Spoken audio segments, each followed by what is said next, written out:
ہے کہ ماں باپ کی نافرمانی، ماں باپ کی نافرمانی۔ یہ مسند احمد کی روایت، اللہ کے رسول صلی اللہ علیہ وسلم نے فرمایا، ایک آدمی اللہ کے رسول صلی اللہ علیہ وسلم کے پاس آتا ہے اور کہتا ہے، اللہ کے رسول صلی اللہ علیہ وسلم، میں گواہی دیتا ہوں اللہ کے علاوہ کوئی معبود نہیں، اور میں گواہی دیتا ہوں کہ آپ اللہ کے رسول ہیں، پھر میں نماز بھی پڑھوں گا، روزہ بھی رکھوں گا، زکوٰۃ بھی دوں گا، تو مجھے کیا ملے گا اس کے بدلے میں؟ اللہ کے رسول صلی اللہ علیہ وسلم نے فرمایا، اگر تو زندگی بھر اسی طرح عمل کرتا رہا تو کل قیامت کے دن تیرا حشر انبیاء کے ساتھ، شہداء کے ساتھ، صدیقین کے ساتھ ہوگا۔ اللہ اکبر۔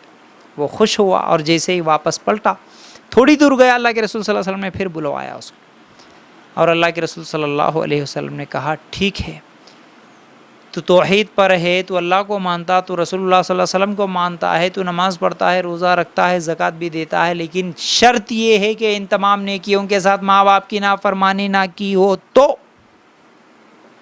کیا معلوم ہوا؟ تو نماز بھی پڑھ، تو روزہ بھی رکھ، تو کتنی بھی نیکیاں کر لے، اگر اس کے ساتھ ساتھ زندگی میں ماں باپ کو ستانے والا بھی بنا، ماں کو رلایا، باپ کو رلایا، ماں باپ کو ستایا، ان کے بڑھاپے میں ان کی خدمت نہیں کیا، ان کو گالیاں دیا، ان کو زندگی بھر تنگ کرتا رہا، بیویوں کی محبت میں آ کے بوڑھے ماں باپ پر ظلم کرتا رہا، ماں باپ کو کھانے کے لیے نہیں پوچھا، پینے کے لیے نہیں پوچھا، ماں باپ کی خوشی کا سامان کا نہ انتظام کیا، تجھے فکر ہی نہیں تھی ماں باپ کی، ماں باپ کو بوجھ سمجھتا تھا، ماں باپ بیمار ہوئے تو تکلیف اور گھٹن محسوس کرتا تھا، یہ تمام چیزیں وہ ہے تجھے جہنم میں لے جائیں گی، بلکہ تو کتنی بھی نمازیں پڑھ لے، تیری نمازیں، تیرا روزہ، تیرا صدقہ تجھے کام آنے والا نہیں۔ یاد رکھ میرے بھائی، میری ماں بہنوں، یاد رکھو میرے بھائیوں، یاد رکھو، ماں باپ کی نافرمانی تمام نیکیوں کو ختم کر دیتی ہے۔ پھر اسی طرح 9ویں چیز یہ ہے، ابو داؤد کی روایت، اللہ کے رسول صلی اللہ علیہ وسلم نے ایک مرتبہ صحابہ سے پوچھا ہے، صحابہ تمہیں معلوم بھی ہے کہ مسکین کون؟ صحابہ نے کہا، اے اللہ کے رسول صلی اللہ علیہ وسلم، جس کے پاس دینار اور درہم نہیں ہے وہ مسکین ہے۔ تو میں 9ویں چیز بتا رہا ہوں، وہ عمل جو انسان کے نیکیوں کو برباد کر دیتا ہے وہ ہے ظلم اور برے اخلاق۔ اب حدیث میں کیا بتا رہا ہوں، حدیث پوری سنیے۔ تو صحابہ نے کہا، جس کے پاس مال نہیں ہے، دینار اور درہم نہیں ہے، وہ مسکین ہے۔ اللہ کے رسول صلی اللہ علیہ وسلم نے فرمایا، نہیں ایسا نہیں ہے، اصل میں مسکین تو وہ ہے جو قیامت کے دن پہاڑوں کے برابر نیکیاں لائے گا، پہاڑوں کے برابر نیکیاں لائے گا، لیکن کیا ہوگا؟ اللہ تعالیٰ اس کی نیکیاں اس کو کچھ بھی کام نہیں آئیں گی، وہ ہے مسکین۔ صحابہ نے پوچھا، اللہ کے رسول صلی اللہ علیہ وسلم ایسا کیوں ہوگا؟ تو اللہ کے رسول صلی اللہ علیہ وسلم جواب میں کہتے ہیں، ایک طرف تو وہ پہاڑوں کے برابر نیکیاں لائے گا، اس کی نیکیوں کو دیکھے تو ایسا لگے گا ارے یہ تو جنتی ہے، جنت میں جائے گا، لیکن دوسری طرف لوگ آئیں گے، کوئی کہے گا اللہ اس نے مجھ پر ظلم کیا تھا، کوئی کہے گا اللہ اس نے میری غیبت کی تھی، کوئی کہے گا اللہ چوری کیا تھا، کوئی کہے گا زمین قبضہ کیا، کوئی کہے گا گالی دیا، اس طرح لوگ سوال کرنے والے آئیں گے۔ اللہ تعالیٰ کہیں گے، اچھا تو نے گالی دی، تو نے غیبت کی، تو نے ظلم کیا، اب دے بدلہ۔ وہ کہے گا اللہ میرے پاس ہے کیا، میں کیا دوں؟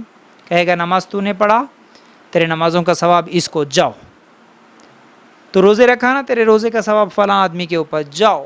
اس طرح اللہ تعالیٰ برابری کرتے چلے جائیں گے، انصاف کریں گے اللہ تعالیٰ۔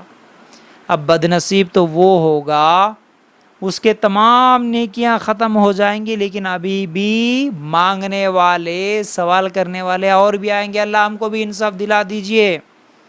اللہ تعالیٰ کہے گا دے، ابھی بھی کہے گا اللہ میرے پاس کیا ہے، جتنی نیکیاں تھیں وہ سب ختم ہو گئی۔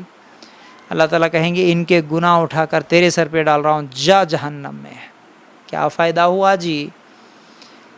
داڑھیوں کا، ٹوپیوں کا ہونا، ہاتھوں میں تسبیحوں کا ہونا، لوگوں کے سامنے نیک بن کے، نمازی بن کے دکھاوا کرنا، کوئی فائدہ نہیں دے گا اگرچہ ہمارے اخلاق اچھے نہیں ہے تو۔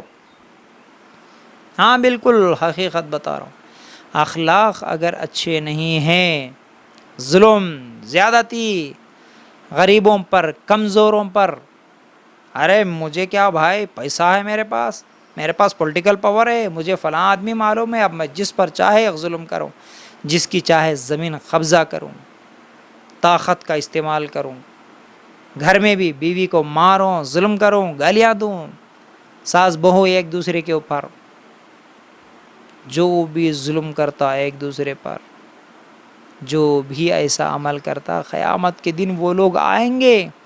آج تمہاری بیوی تمہارے سامنے کچھ بھی جواب نہیں دے رہی ہے کیونکہ وہ کمزور ہے.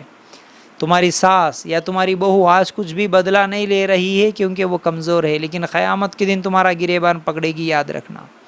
قیامت کے دن جب پکڑے گی نا تو پھر یہ خطرہ ہوگا.